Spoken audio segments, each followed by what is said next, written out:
Hello and welcome to the Anonymity Tales podcast. With me is an interesting guest. He's an Australian. Make of that what you will. He's a libertarian, from what I can gather. Interesting dude. And I'm with truediltom. How you doing, mate? Yeah, going good. Thanks for having me on your podcast, man. I appreciate it. Oh, anytime. This is pre-recorded, everybody, so this is kind of... this is really weird, but I've experienced with this before, so it's okay. I've done it before. So, firstly, how you doing? Yeah, going good. It's cool to be on here. I've known about your channel for actually quite some time. I found out about you through that atheist gamer drama some time ago, and probably late 2016. That was a long time ago. Yeah, I thought that was funny. Oh, I was God. a big follower of that because I just thought it was hilarious. That's where I found out about you. So many things have changed since then. Yeah, I can imagine. I don't know what happened with that guy either. I haven't checked up on him since the whole thing happened. He's been adding videos in a playlist recently, as far as I'm aware. Really? Yeah, just on Twitter, just adding videos to his playlist, just chilling out. I think he was in Bearing's server on Discord, and that was quite entertaining.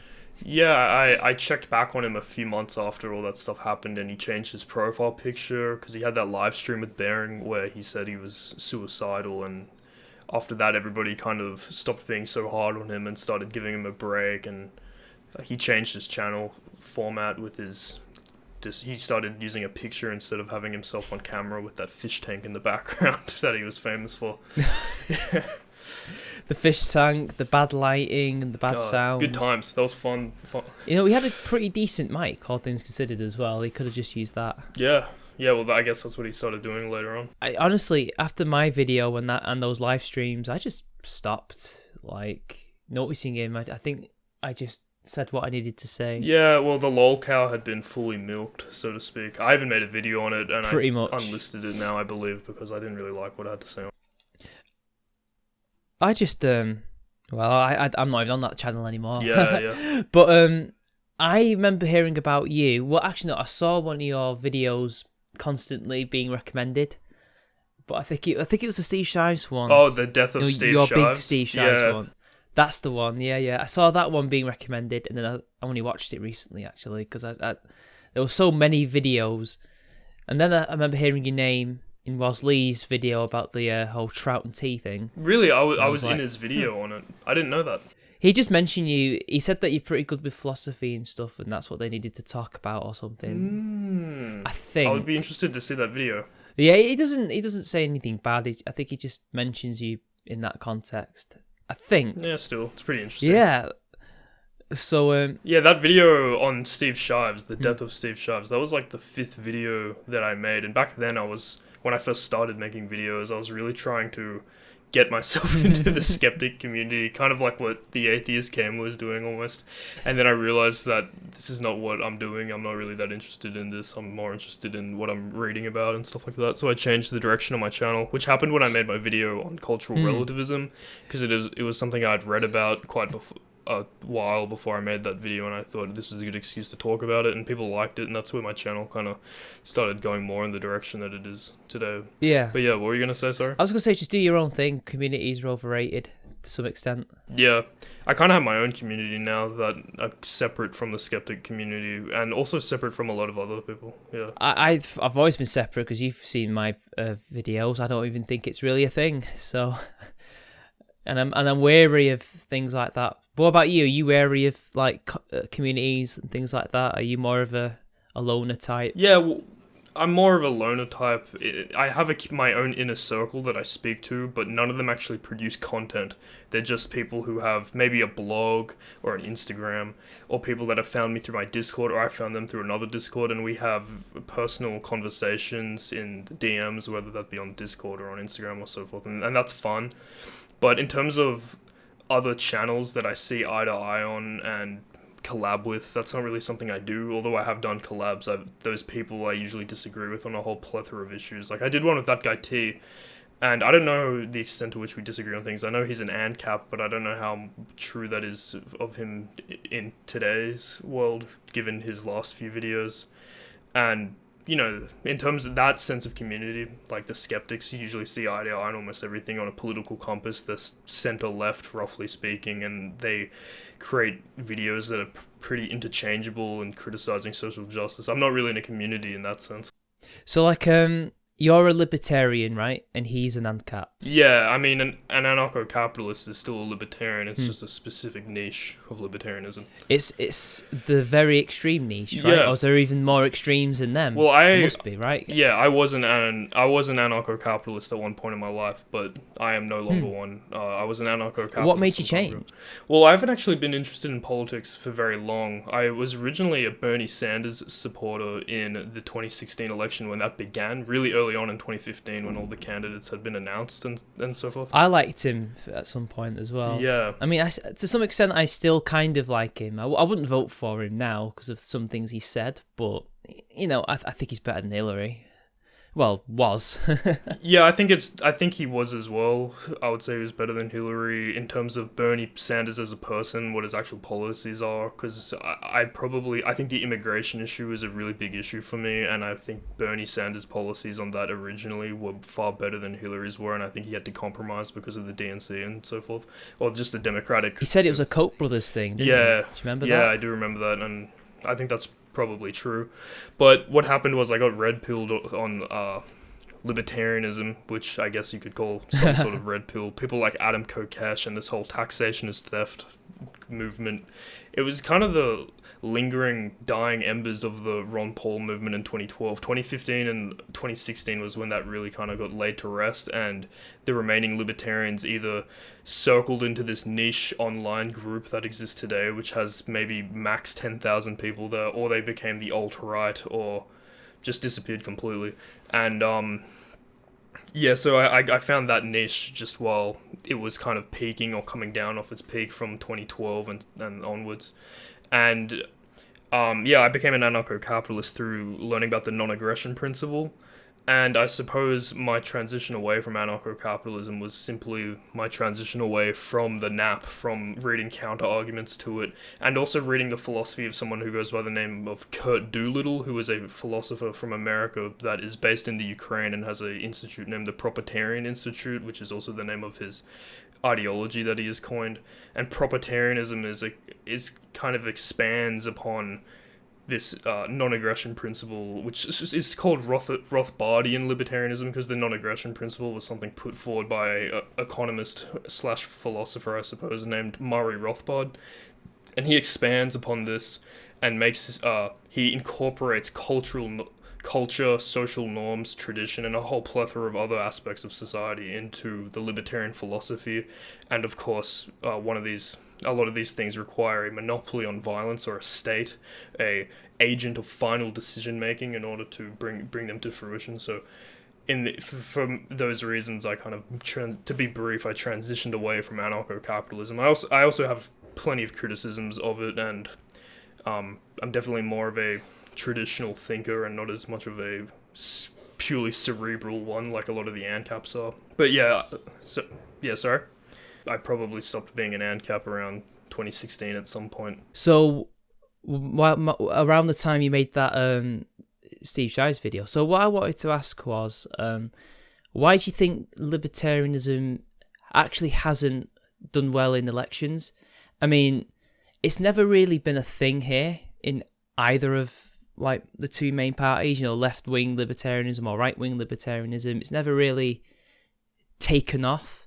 And in America, even though it seems like there's loads of like libertarians, they never seem to do well in elections. Even in the Republican Party, where they've kind of created a niche there, they don't seem to win the primaries, even though they tend to be some of the more, you know, candidates that you would think are more reasonable.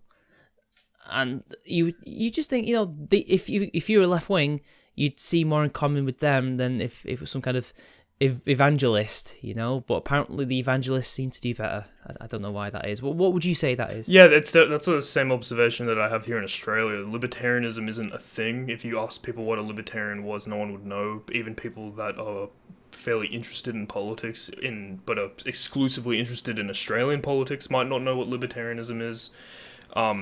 And it's very interesting that America has a libertarian party. It makes sense perfectly given the history of the United States and the environment which kind of birthed the civilization that exists there today. But I think a lot of the reason comes down to personality. I'm a big believer in the work of psychologist Jonathan Haidt, and I talk about this study a lot on my channel. I just had a debate in which I mentioned it recently when I was debating esoteric entity, and he has a particular study called the Understanding Libertarian Morality, and it's the biggest study ever conducted that looks at political ideology and personality traits, and it essentially comes to a really staggering conclusion that a lot of political ideology is seemingly predetermined by our personality. The biggest predictors of our political beliefs are really just the ways our personalities are constructed. For instance, the biggest predictor of political liberalism isn't intelligence, like a liberal might think, or being feminine, like a conservative might say, although I might personally agree with that for my own reasons. But the biggest predictor of liberalism is the personality trait agreeableness, while in contrast the biggest predictor of political conservatism would be conscientiousness, or one's propensity to feel disgust, which is measured through a various array of questions. And for some reason, the biggest predictor of libertarianism in the political sense is need for cognition, and then having like low agreeableness and low conscientiousness, and a very big lack and of the other big five personality traits. So a very cerebral and cold personality that is fairly So it's the opposite of both conservatism and liberalism, right, in terms of personality? Is that what I'm getting from you? Yeah, but it has more in common with liberalism than conservatism personality-wise, because the low disgust scale is something that displays itself in both liberals and libertarians. Conservatives have very high disgust, and how Jonathan Haidt measures disgust, and his colleagues, of course, in this study, is they ask the question about how much do you consider normalcy in moral assessment, and how little do you consider other people's feelings when you make a moral assessment. And those two questions, how one answers them, determines their disgust scale. And obviously the conservative has a high regard for normalcy, antiquity, the natural way of doing things, just that vague generalization of, well, that's not normal, because obviously the role of the conservative, the moral labor the conservative picks up in society, is preserving social norms and the existing social structure, while in addition, the conservative obviously is about conscientiousness, the biggest predictor of conservatism again, which is to do with putting law on yourself, putting rules on yourself, fulfilling a role in society, waking up in the morning and sticking to a schedule. This is like the habits of someone who is very conscientious. So obviously they don't really care about other people's feelings, they care about the rules. So those things are very lacking in both the liberal and the libertarian. So of course the liberal and the libertarian will probably get on a lot better than with the conservative. Yeah, it's disgust is like, in essence, say for example, the conservatives very religious, even though there's loads of conservatives that actually aren't. But let's just say that they are, and the question of homosexuality comes up, and he's in the room with a liberal and the libertarian. The liberal and the libertarian will largely just go, yeah, whatever. But he will go, oh, I don't like the sound of that. Yeah. That's not something that we should be going for. Whereas libertarians like, as long as that doesn't harm me, that's okay. And I think while it comes from the same place, I think a liberal would say they would say they're not harming anybody, but they'd also say they were born equal to the rest of us, so they should be allowed to do. Yeah. Because there's plenty of religious libertarians, there's a lot, and there's a greater proportion of religious libertarians than there are religious liberals, I would say. So the religious libertarian might not feel disgust by the homosexual, but because of his cerebral and fairly emotionless belief in God, he will choose to disassociate from them because of the text that he abides by. And in the liberal's mind, being extremely agreeable, his empathy for the homosexual being excluded will override his tolerance of the libertarian disassociating themselves, and so he will probably say, no, we need to have an organized way of suppressing that type of behavior, and they'll implement laws that prohibit people from disassociating from others. So the conservative and the liberal have that in common, in that they want to suppress non-violent behavior like disassociation that they see as immoral, while the libertarian differs in that he's very cerebral. Has the actual trait that determines and predicts libertarianism is called need. Oh, sorry, had it. Pop there in my voice. Need for cognition, which essentially just is your reliance on hard logic, and also same with systemization. That's another trait that predicts libertarianism in a person. So you could say libertarians are the smartest in some way, but I don't know if I would say that. I wouldn't say that they have high IQs and so they're libertarian. I would just say that they're cerebral, that they don't emote and are less dependent on their emotions. They're still it's not as much their ability to problem solve. I think they just think things through more, don't they?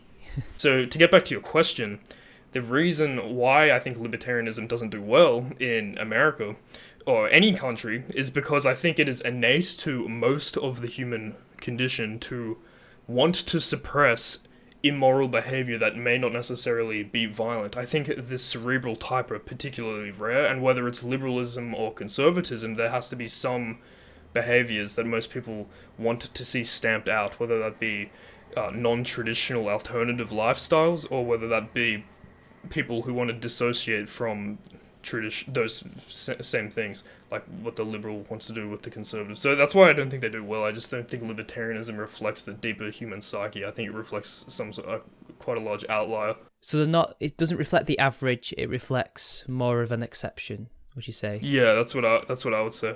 I also just think libertarians suck at marketing themselves. I think, like, you look at Gary Johnson, for instance, like, his campaign was just what is Aleppo? Yeah. And that, like, thing where he stuck his tongue out in that interview and just said, I could just say this on stage. I'm like, I think you're very much overplaying your hand as this third-party candidate. I don't think Trump or Hillary are that bad and that unlikable, although they were pretty honest. The thing is, though, when he said that quote, I always thought that was a very American thing to say. What is Aleppo? Yeah. Yeah. Because, if you're from Europe, especially, and if you're from, even if you're from Australia or New Zealand, you know where Aleppo is because of the history. It was in the Crusades. It's a very ancient city, classical. Right. But Americans probably wouldn't know that. I mean, I'm joking, obviously, but, I can't imagine people like Gary Johnson knowing that. Yeah, right. That's a geography thing. Like, their history is separate from the history of Europe, and so they probably are less inclined to It's weird, isn't it? It's so weird. It's like they're related to us, but they don't even have the kind of history lessons that we have. Yeah, I mean, even just in current events, I have to be honest. Like, I used to live in an international college with international students, and I remember that a lot of the Americans that would come over wouldn't know things like domain addresses have like a different ending in other countries, like .co.uk or .com.au. They just thought they were all .com all around the world. Things like that. Yeah.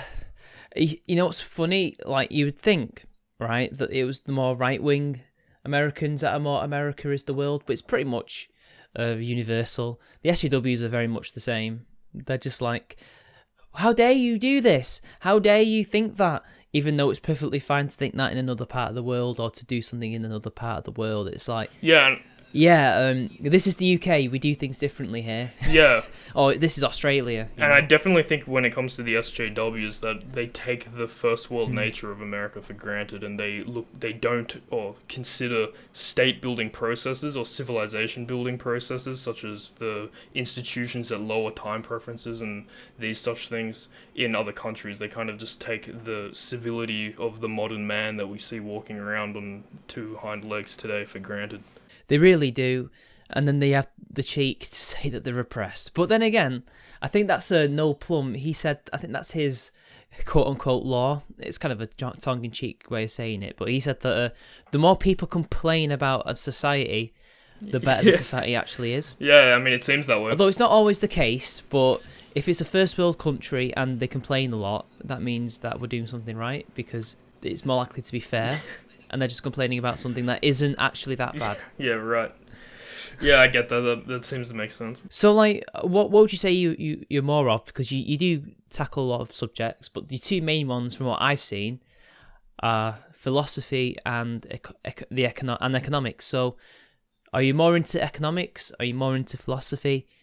or are you into both equally? Well, me personally, I'm very much more interested in philosophy. Economics is something that I find kind of annoying. Like, it doesn't come very natural to me. I think philosophy is something that I find myself very engaged in, and I feel like I'm escaping into the texts that I'm reading, while when I read economics it's like homework. And I guess I like having discussions about economics, and that's where I find value in talking to people about it, but the actual process of reading it and understanding the concepts is a bit of a chore to me. So I definitely would say I'm much more of a fan of philosophy. I just think that both are crucial to having a good understanding of any political theory, because economics is the study of human choice. It's the study of human action, and politics is really just what actions we need to suppress with violence. In some ways, that's what I would define politics as a libertarian. Yeah. So, who's your favorite philosopher then? Oh, that's a really hard question. I have no idea, but I know I've kind of swayed past different philosophers and thought differently of them as time has gone on. I think the classics are always good, and the classics have definitely influenced my way of thinking the most. People like David Hume, Immanuel Kant, Friedrich Nietzsche. I'd probably say Nietzsche. Yeah, I like Nietzsche. Is my favorite philosopher. He's probably the person that has really affected my view of the world, and also helped me a lot in understanding just personal endeavors in life, just with relationships and how I connect with things around me. I think Nietzsche's had a very intimate I have a very intimate relationship with his writings. Well, with like someone, I've always thought he's been misunderstood. Yeah, because of what his sister did. She was a proper. She was a Nazi before it was. Yeah, a Nazi. If you and know he's what also I mean.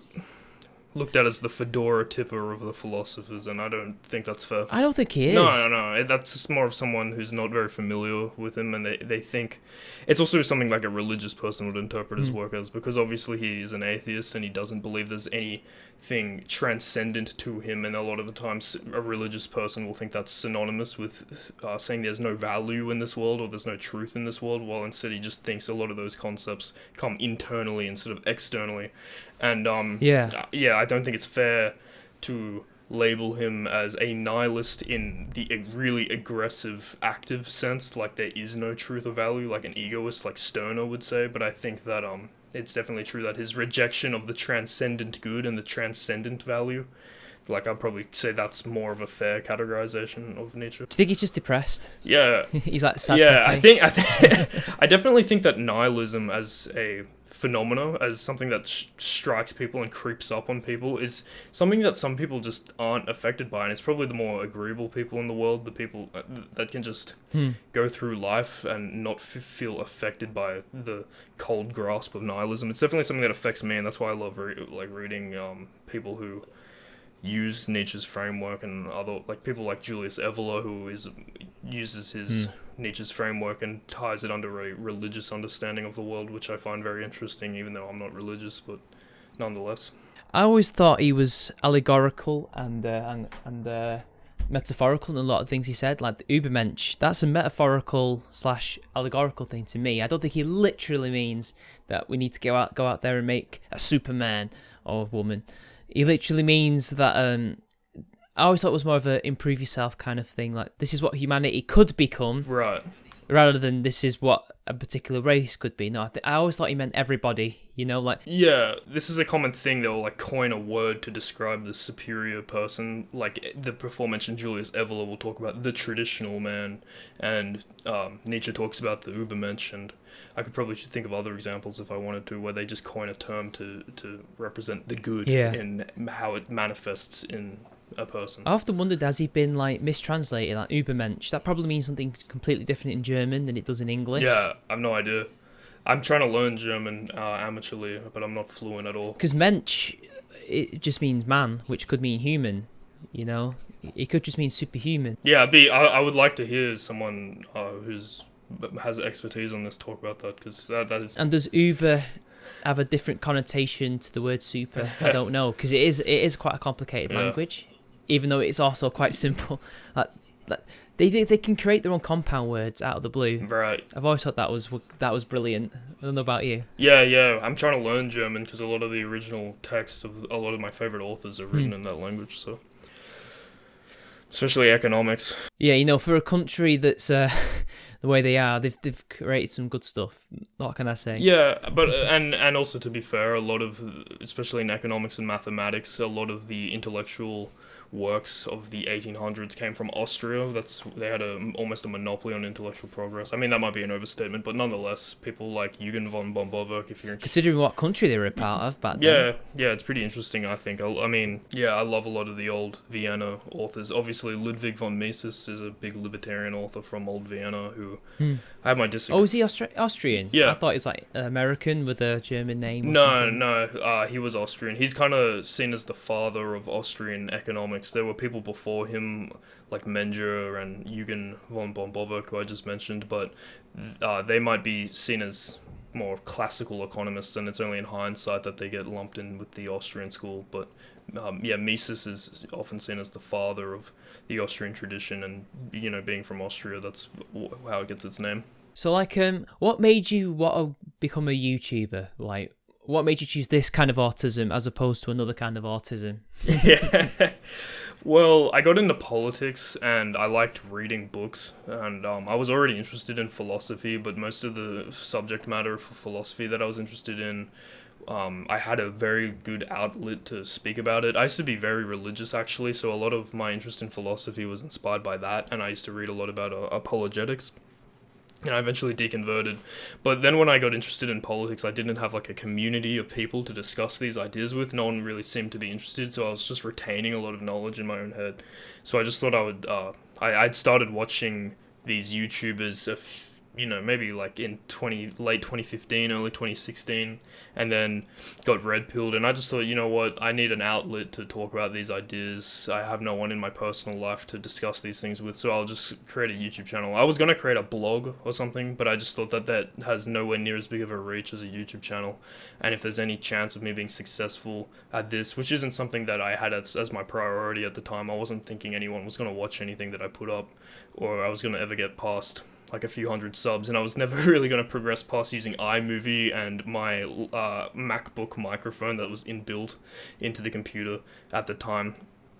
But, eventually people started watching me, and after a few months, that guy T gave me a shout out, and I got over 1,000 subscribers, and then I decided to kind of take it more seriously and actually make videos with some degree of research and effort involved. He's been around for a while, hasn't he? I didn't realize how long he's been around. Yeah, he's been around for a long time, and he got very successful very quickly, which I'm very jealous of. I know he got like over 10,000 subs in just like a month, I believe. I was shocked when I found out he's the same age as me. Really? Yeah, he's only 24, he is 24, yeah. I think he's younger, actually. Yeah, I'm young. I'm going to check, actually, because I'm friends with him on Facebook. Yeah, me too, yeah. I'm actually younger than both of you then. How young are you? I'm 21. Oh, well, it could Just be worse. 21. It could be worse. Yeah, it could be 16. Yeah, you could be 16. 7th of August, he's older than me. Yes! Lol. I'm younger than T, but not by much. So, Yeah.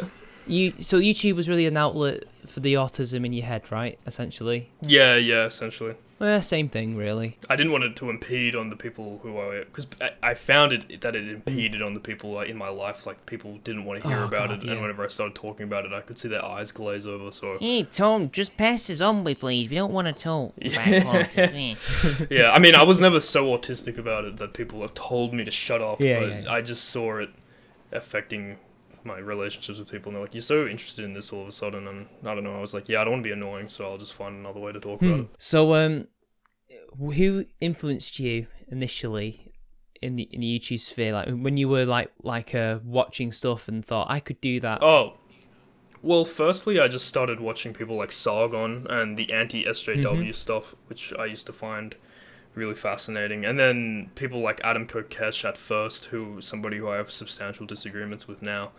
And yeah, a lot of those really original... I used to actually watch Steve Shives a bit before he went SJW back in the day, and that was when I supported Bernie in the election.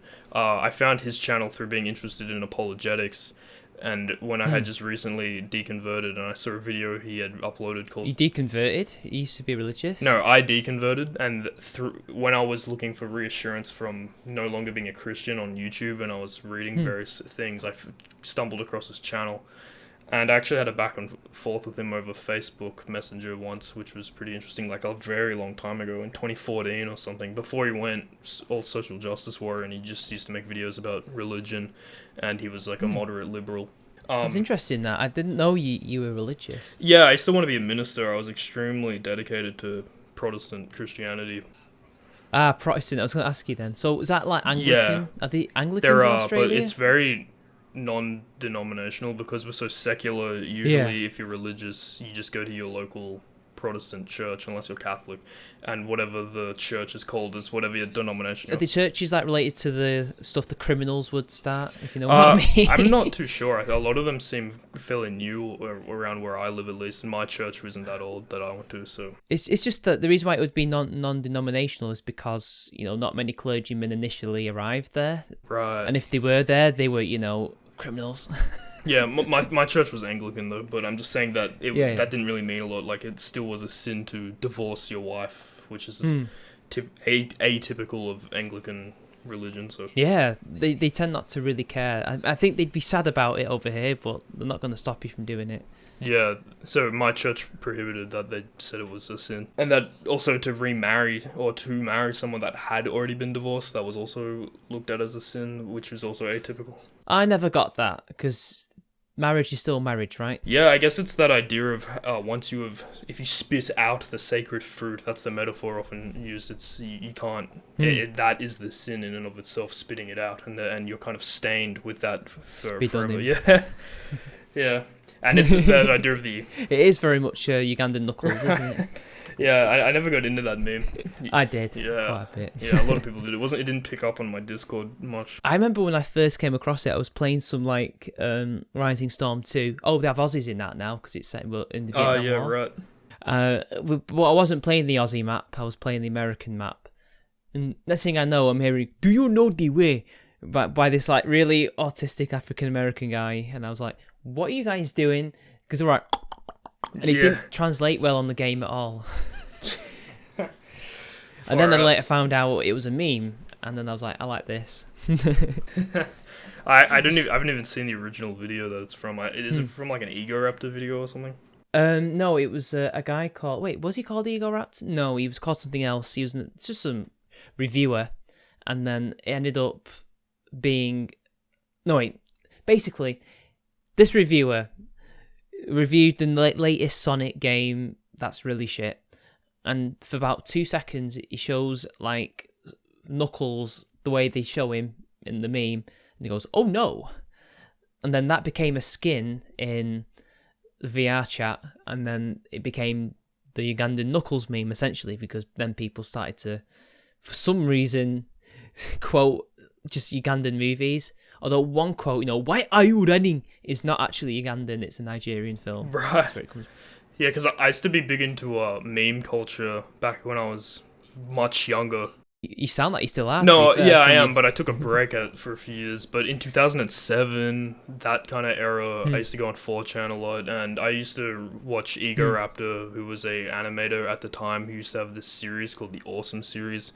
Watching it now in hindsight, it's aged terribly. 2007? Yeah. Damn, that was quite young to be going on 4chan. I mean, I was 14, the right age, and I wasn't on 4chan. Yeah, I didn't go on it a lot, but I just went on it and saved memes. And then when I was about 16, I was more heavily involved on 4chan. But obviously Pole and things like that, which sucks.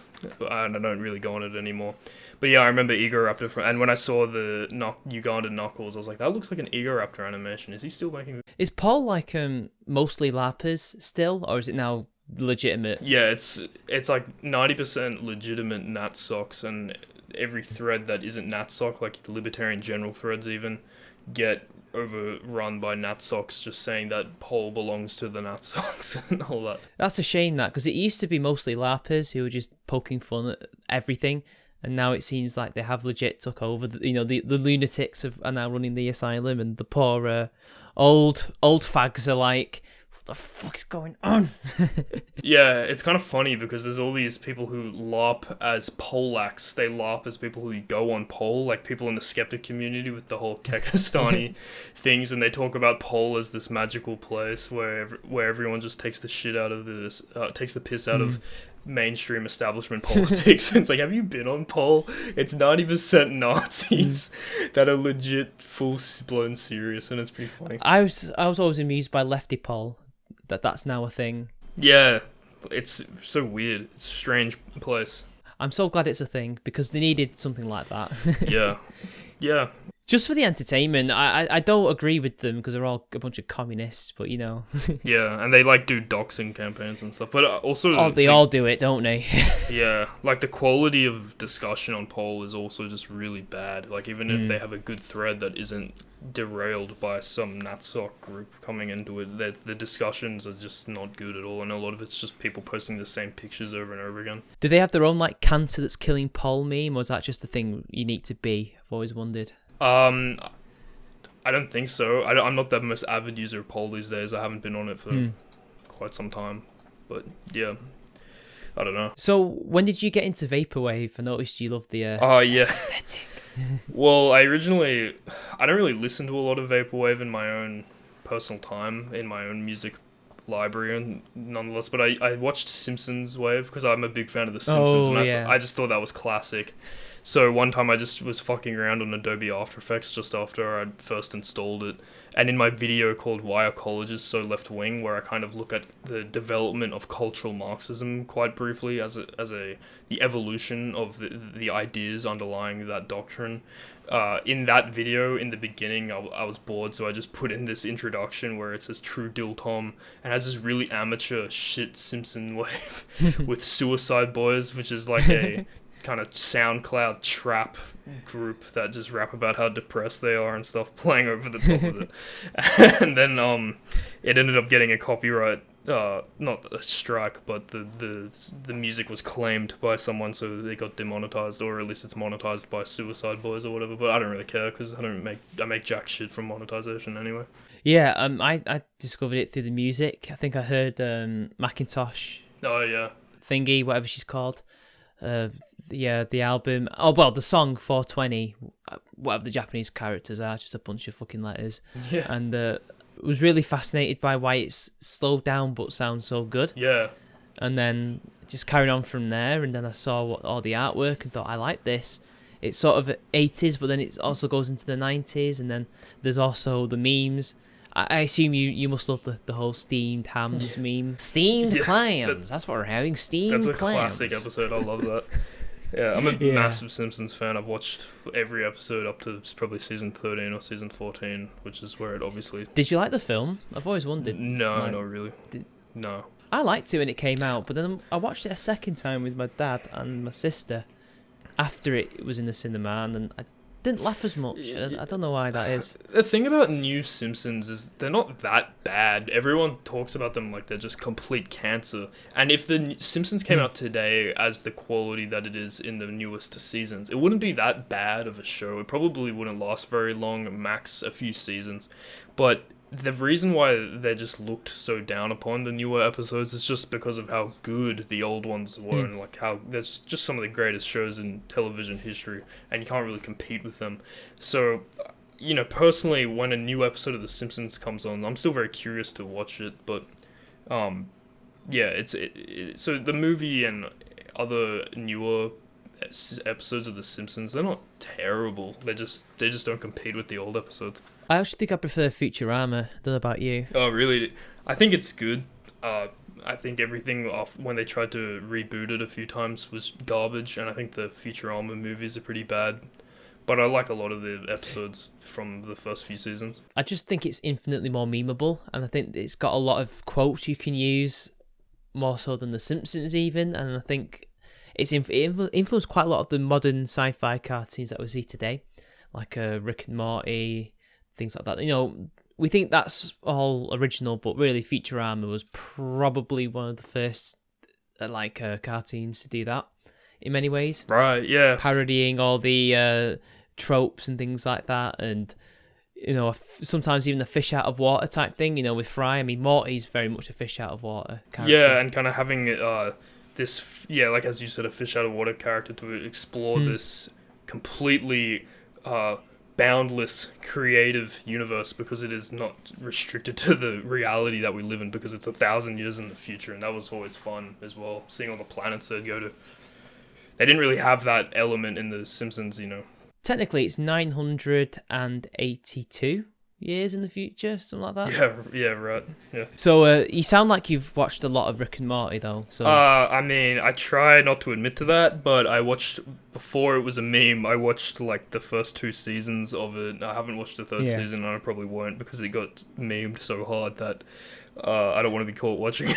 So Pickle Rick. yeah, no, like the Szechuan sauce stuff, everything like that. Oh, they played them so well. McDonald's didn't they? I know, they put themselves in the ground with that meme. Like, I feel like the fan base, like big segment of it got invaded. Yeah. Tumblr. That's what happens when Tumblr invades your fan base. Yeah, but I did watch the first 2 seasons of it, and I thought it was pretty good. What attracted me to the fan base initially was how different it was to, say, Steven Universe or any of the other stupid cartoons like Adventure Time, where it's all SJWs. Like, when I joined this Facebook group, which I assume must have been the biggest one, it seemed like the biggest one, they're all mostly shitlords. Yeah, or right. just edgy boys and girls, and the very few SJWs, and they used to take the piss out of them all the time. And then next thing I know, the bloody invading McDonald's in America, like, Pickle Rick, and reeing. Yeah. He was a troll, that Asian guy, but still, it was like... Oh, the guy who did that was a troll. I would fully was, believe that to be just some autistic Rick and Morty, like the average Rick and Morty fan. But I reckon Futurama is probably better than Rick and Morty. Like, I reckon the older episodes of Futurama, some of them are very good, but probably better than Rick and Morty. Probably, yeah. And then, like, my first video on this new channel was a Rick and Morty review of half that season. I still haven't done the second half, but I'm don't worry, I'll get there.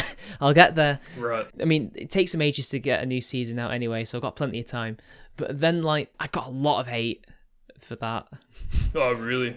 Yeah. Just like you said, it wasn't that good. Well, I also said that they've put more politics into it when before there wasn't any. Yeah. And well, there may have been a few, but it was just in like a jokey way, not like a serious way. But now it is serious. They've been really harsh on Morty's dad. I forgot his Jerry. That's it. Yeah. Calling him racist and shit like that. He's not. He's never done anything like that. It's just because he's the white male character, even though I think he doesn't look particularly white, but whatever. Yeah, I haven't watched the newest season yet, and I probably won't ever watch. I don't really get to watch TV that much these days. I don't have a TV right now. I just have my computer, so most of my watching of The Simpsons and Futurama was when I was much younger. No, I don't. We're just typical millennials, man. We don't have TVs. Yeah. Well, I mean, I have a TV in the house, but even my mum doesn't watch it. Yeah, right. There's no need. I mean, I'll use it for a console. I'd use it. I don't know about you. Oh, yeah, I don't have a console. I play on PC. But yeah, I mean, we're in the golden age of television, but I think it's more of, for me, it's the time sink element. Like, I try and be productive. Like, I'm also a musician, so I try and spend time doing that as well. Oh, yeah? And what do you play? I play guitar. I'm in a band, just recording an EP. Gonna have our first track out any day now, which will be sweet. Is it Vaporwave? No, it's like progressive metal. Oh, yeah? Yeah, so we've got like So, like, you like Dream Theater? Yeah, Dream Theater are good. I'm more into, like, death metal and much heavier genres than progressive metal myself. We mainly play it because that was the genre that we could all decide upon with our varying tastes and everything. But I do listen to progressive metal for sure. So apart from Dream Theater, who else do you like in that genre? It's quite a wide variety of prog metal bands. One of my most listened to bands right now would be a band like Neo Bliviscaris from Melbourne, Australia. They have a violinist in the band, which makes them very interesting, and they have some great songs like Forget Not. That's a great track, and that's a great album as well. I like a lot of the more ambient metal and like technical death metal, like a band called Ambient metal? Yeah. That's something new. Like Fallujah. That's a band that I saw last year, which was fantastic. They have these wailing guitar solos and really fast technical music, but at the same time, they managed to bring this ambient and big, spacey sound, which is kind of, it's very easy to get involved in it, even if you aren't the biggest fan of really technical metal music where it's really fast and loud. But yeah, I listen to a large variety. I like bands like Animals as Leaders, although they're a bit too robotic for me at times, but I like the technicality. Sounds like math metal, that. Yeah, like Gent. I love Meshuggah, which is the fathers of math metal. I've seen them live a few times as well. They're probably my favorite band of all time, actually. Yeah, I've tried to get into Meshuggah. I don't hate them, don't dislike them. I kind of like them, but I don't know. Not got around to properly listening to them yet. I mean, I try, I just get distracted. When I was very young, I listened to them and I didn't really get into them. It was only when I was in my late teens that I heard them and thought, yeah, I fucking love this. And what I first listened to was Demiurge from their album Coloss. And that song is heavy as fuck. It has this riff at the end of it, which just, I go nuts whenever I hear it. It's just this really heavy, dark riff. And it's really appreciating the sound they create, where it's just this chaotic, mechanical, repetitive sound of it. And I heard Anthony Fantano review their most recent album, The Violent Slip of Reason, which he hated. He put it in his not good series, actually, and I actually quite like that album. And he said, oh yeah, he says in his review that it sounds like a machine, like some pathetic dying machine, just performing the same process over and over again. Oof. And I actually think that that's the point of the sound they're trying to achieve. And of course, you can make the argument that, like, well, who cares if that's the point? The point could be to just make fart noises. It doesn't make it good to listen to. But in this case, that's what I do like about the album. I like that it has that repetitive, mechanical, churning sound to it, and that's what I love about Meshuggah. I've recently got into more of the classical metal bands. Oh yeah, So well, classic metal bands, not classical. That's different. Right. But I really like Judas Priest at the moment. Yeah. So progressive metal. Do you like any other bands that are probably bigger or older that I might be aware of, like the more popular ones? For prog, off the top of my head, that are massive, I listen to a lot of local bands, and I'm big on going to shows and seeing local bands play. Big fan of, I just saw Cattle Decapitation recently, which are one of my all-time favorites, but they're obviously not progressive metal, they're a death grind outfit. Yeah, I thought that was death grind or grindcore. Yeah, they're pretty old school now, but their best releases, I think, have been their most recent ones for sure. And Anthony Fantano was very pleased with those albums as well. He gave them very good reviews. But yeah, I've never really been the biggest fan of prog. I especially like the gent stuff. I write and play progressive metal, as I said, because it's what we could most agree on. And it's really fun to write. It's very diverse as a genre, and you can be very creative with it, and you definitely don't feel like you're writing this very analog sound like you do when you're writing heavier genres of metal. And there's quite a degree of talent involved in songwriting for those really heavy genres, for being able to continue to be interesting when there's so little sounds that you can actually produce. Yeah. So do you like any of the progressive rock bands, like especially from the 70s? Oh yeah, big fan. Like Yes, Pink Floyd, bands like Rush. Rush are more progressive metal, Yeah, actually. Well, they're probably the first one, actually. Yeah. Some could say that. Unless you count Sabbath, because they also went progressive for a bit.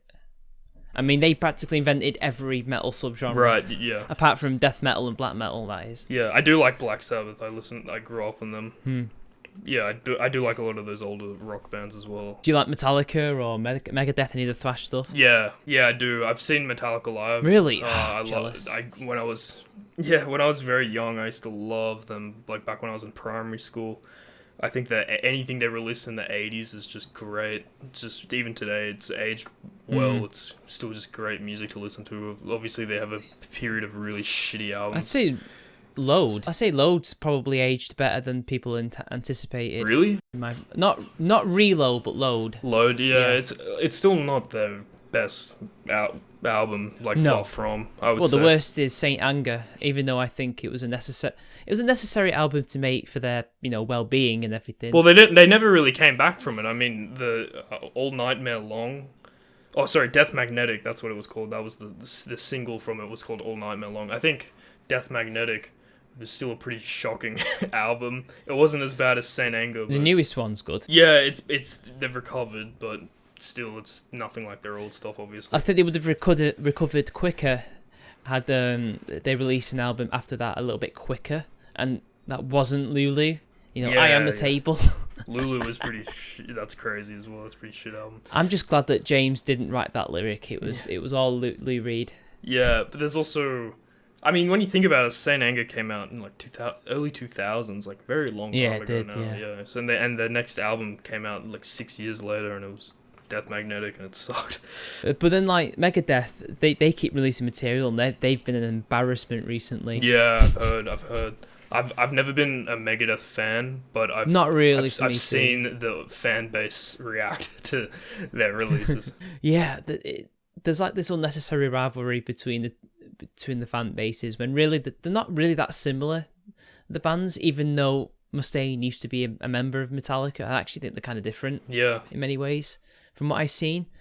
Metallica are they've gone through many different changes. The thing is, even Megadeth had their 90s mainstream sound.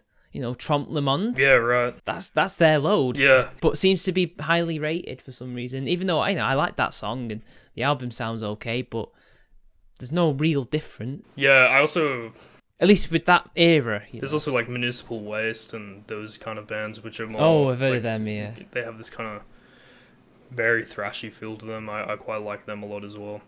But thrash is a genre that I used to like more when I was younger. And these days, I don't listen to heaps of metal. I listen to my favorite bands' releases in the year, like the newest Meshuggah album, for instance, or when Cattle Decapitation released their album. And I'll go to see my favorite bands when they tour in a year. But I'm a big fan of rap music as well. I listen to mostly old school stuff, but I do like some of the newer SoundCloud artists that are floating around.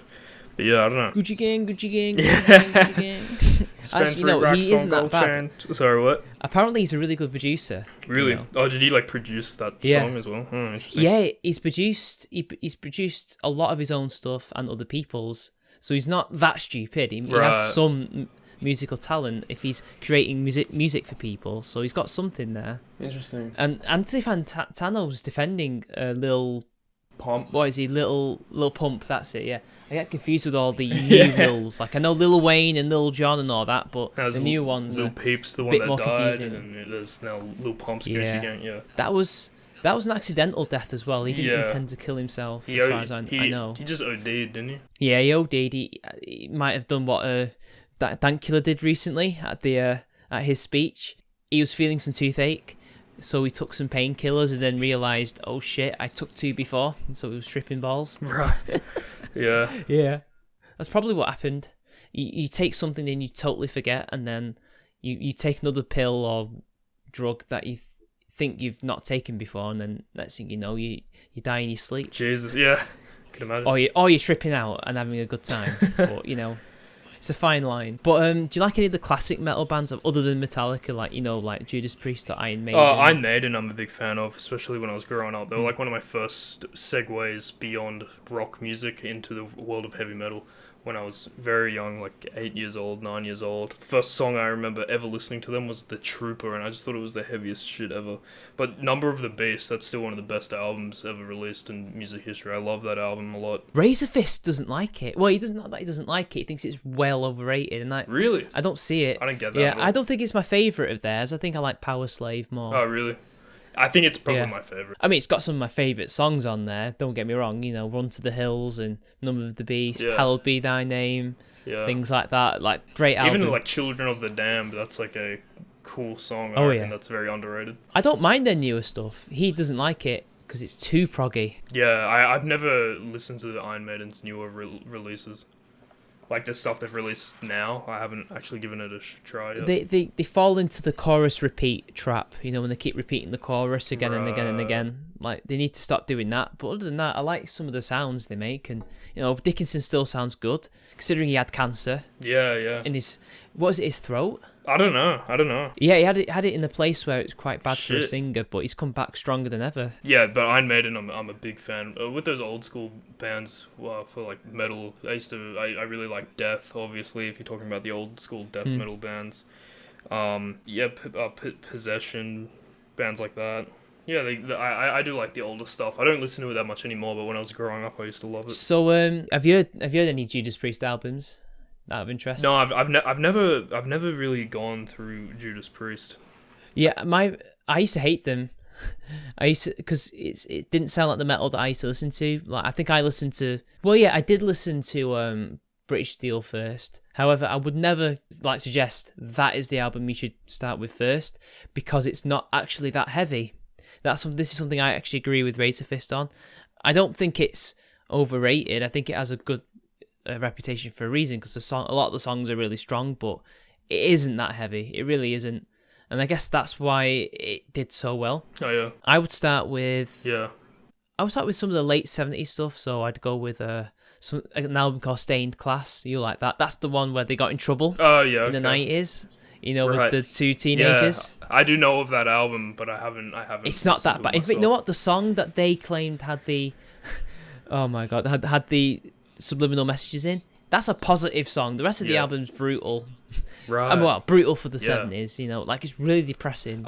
But that song isn't. Another old school metal band I was a big fan of when I was especially really young was Motorhead. I used to fucking love Motorhead. I remember when I was really young, and when the SpongeBob movie came out, I remember I thought it was hysterical that they got Motorhead to like full re-record. They didn't just remaster it or anything. They just did this full studio recording with this like 2-minute guitar solo and everything, just for this. I don't remember that. Just for this bar scene in the SpongeBob movie when they enter the bar scene. The song playing in the bar is a parody by Motorhead of their own song "You Better Run," but instead it's called "You Better Swim," and all the lyrics have been changed and everything to be about SpongeBob. And I thought it was. They have a history of doing that actually. It used to be on the Young Ones a lot. That was the guys at SpongeBob back in the day. Speaking of good TV shows, they had fucking good taste in music as well. I remember they also got Pantera, which is another good old school band. They did one of the episode soundtracks to someone when Sandy was trying to get SpongeBob to do all these extreme sports with her, and they got Pantera to come in and do the soundtrack. It's a shame with the singer Anselmo. He used to have a really good high voice because I really like the higher tenor type metal singers when they start screaming and it goes higher and higher. You're like, holy shit, how are they doing that? He used to be like a Rob Halford type singer from Judas Priest, but then he became just like, I mean, I like that, don't get me wrong, he does it well, but I like it on Shattered where he just sounds like a banshee. I like that kind of singing. As opposed to like, what's that song, like Die in a Hole or something? Yeah, Cookie Monster. Yeah. I like Cookie Monster vocals though. Yeah, me too. I went through a phase, which is kind of embarrassing because looking back on it, it's just like really edgy, shallow music, but I used to love a lot of like down tempo stuff. I've always thought like deathcore was an awful genre because it's just like so edgy, and it's kind of like death metal but with worse songwriting in my opinion and more cut and dry. Yeah. Metalcore and deathcore, isn't that just the same thing? It's like emo but metal. It's like metal but for teenage girls, and deathcore is just a heavier version of metalcore. Yeah, like a Killswitch Engage, they're metalcore, right? Yeah. I saw my Fallujah, the technical death metal band, which you should look up. They're fucking fantastic. They're really good, and when I saw them live, they were playing as the lineup band for Killswitch Engage, and when Killswitch Engage came on, they played one song, and then I actually just left. I'm not surprised. I would have. I was like, I'm only here to see Fallujah because like they're just fantastic. Their songwriting is amazing, and the drumming is insane. But yeah, that's like a very technical, brutal kind of band. Mind you, did you ever hear about Metalgate? No. That was literally the metal's Gamergate. Essentially. Really? I always thought that the metal community was so far left, especially online, that I couldn't imagine them having like a scandal like that. I just thought they would already be on board. They're not. I mean, okay. But you have to. It's hard to explain the metal community. They're further left than the gaming community, I would say. I disagree to some extent because, I know a lot of metalheads who are left wing. In fact, the ones that I know personally are, but they're not completely blue pilled. In fact, I'd say in many ways they're red pilled. But the problem is, like you can mistake that for SJWism when it isn't. I think it's for metal, which is weird. They're actually kind of normie. So when they see SJWs try to invade them, they probably see it like outsiders invading because they see it straight away. Posers. because as a stereotype is, they don't like posers. So I think they've got a bit of a radar about that. Yeah, and that's what it was. SJW's coming in and trying to change it, and the metalheads were having none of it. Yeah, because I guess like the metal community, in terms of like strict true metal that we've been talking about, they're very atomized kind of loner individuals that would see these outsiders come in the hardcore communities and the metalcore communities.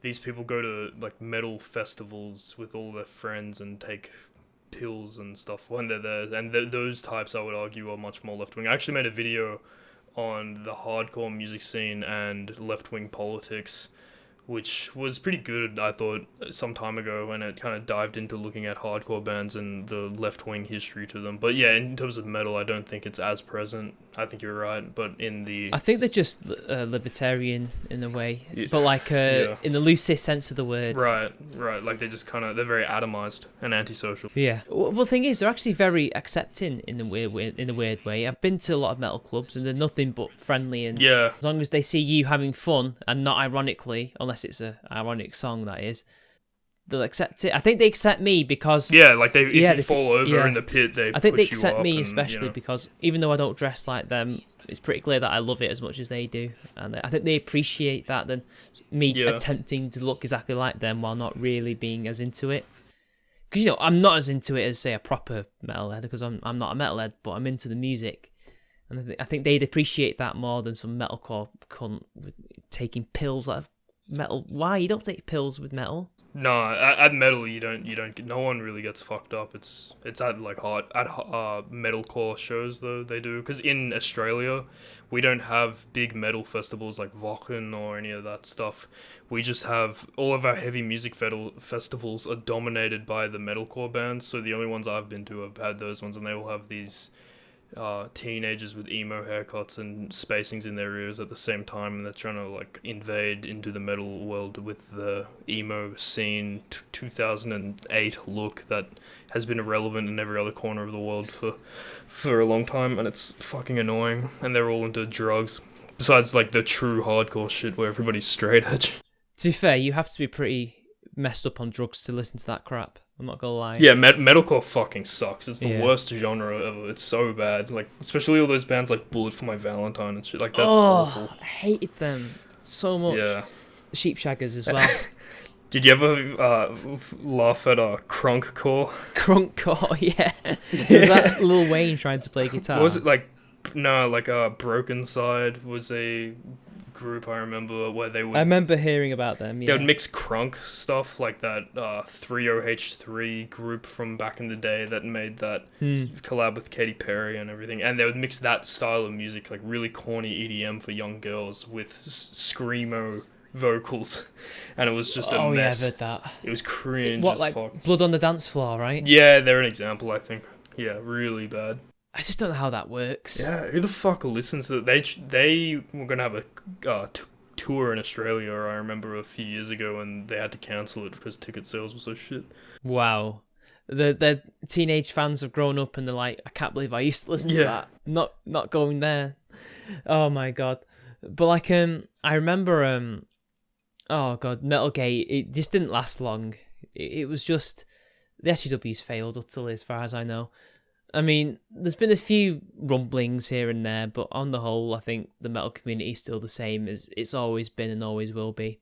I mean, to be honest, a lot of their big, names aren't exactly left-wing. I mean, Rob Halford, I think he's largely apolitical, but he said a few, right-leaning things. I think he's more of a libertarian. Yeah, and there's also obviously, like, the white power people as well that you kind of see. But they're a minority, and they're not liked at all. No, they're definitely... But like the lead singer of Pantera, for... I mean, look at Rob Halford. They say that the SJWs were trying to change it because they said it's sexist because it's mostly male, and it's racist because a few white nationalist bands exist. Well, they exist in punk. I'm sure there's white nationalist electronic bands. No, they're a minority. They don't represent... And whenever they do anything like that, it's a huge scandal. Like, I remember when the lead singer of Pantera recently said white power at a show... Like that, the guitarist of Hatebreed did a full SJW video in response to it that was really popular. And Machine Head, they've gone full SJW. Oh, fuck, that was them. Oh, that was fucked. They got but speaking of the metal community and how they reacted to it, I remember a lot of the top comments on that video were people saying, "I'm black and I don't need you fucking defending me." I know. Yeah. That's metalheads for you. Yeah. So that was good. That was good to see that response. Because they say that it's all these things, but it isn't actually. It is actually for a community that's kind of separate from everything, very inclusive. Because they only demand one thing, well, two things technically. Do you know your shit, and do you love it? That's literally all it is. Like, because it is obviously a community of sort of the disenfranchised white men in society. Like, it's not very popular amongst other demographics, which is very interesting. But it's not a deliberate thing. It's not like that's because it's organized like that. It's just how it happens to be. It's very welcoming to everybody. Yeah, it's extremely friendly people. They're more friendly at metal concerts than any other genre of concert that I've been to. Killswitch Engage used to have a black singer. I don't know if the new one is black, but I've never seen his face. But the old one was black. And then you've got Rob Halford, the metal god. He's gay. Yeah, right. You've got Heart, female-led. Well, it's all female, technically, apart from the backing band. Yeah. Then you've got... Oh, yeah, who else? You've just got... Well, Kirk Hammett. He's mixed race. Yeah, and I mean, from my knowledge, they don't really parade it. Like, I've never heard any of those people you've mentioned be put on a pedestal. Like, oh yeah, I'm a gay artist. I'm a woman in metal music trying to get by, like you do all the time in other industries. You don't, and like Rob Halford's not even considered a gay icon for some reason. I mean, I'm not surprised. He doesn't make a big deal out of it. Like when he came out in the 90s, people were like, okay, whatever, Rob. When you return into priest, yeah, which is how it should be. And I think, to be honest, loads of people kind of knew he was anyway. I mean, you know, the leather look and everything. Yeah, like the biker thing they do. Yeah. I mean, look how he dressed. It was a leather guy, even though he personally isn't actually like that. He says that he's quite normal. Yeah. Which a lot of them are, to be honest. Yeah, I've seen some shows of those on YouTube when they play, and yeah, it's pretty metrosexual to say the least. His live performance, but it's in that more brute gay way, you know, like the biker gay as opposed to the really feminine soy boy gayness. He's probably more manly than the soy boy. Yeah, he is more manly than the soy boys.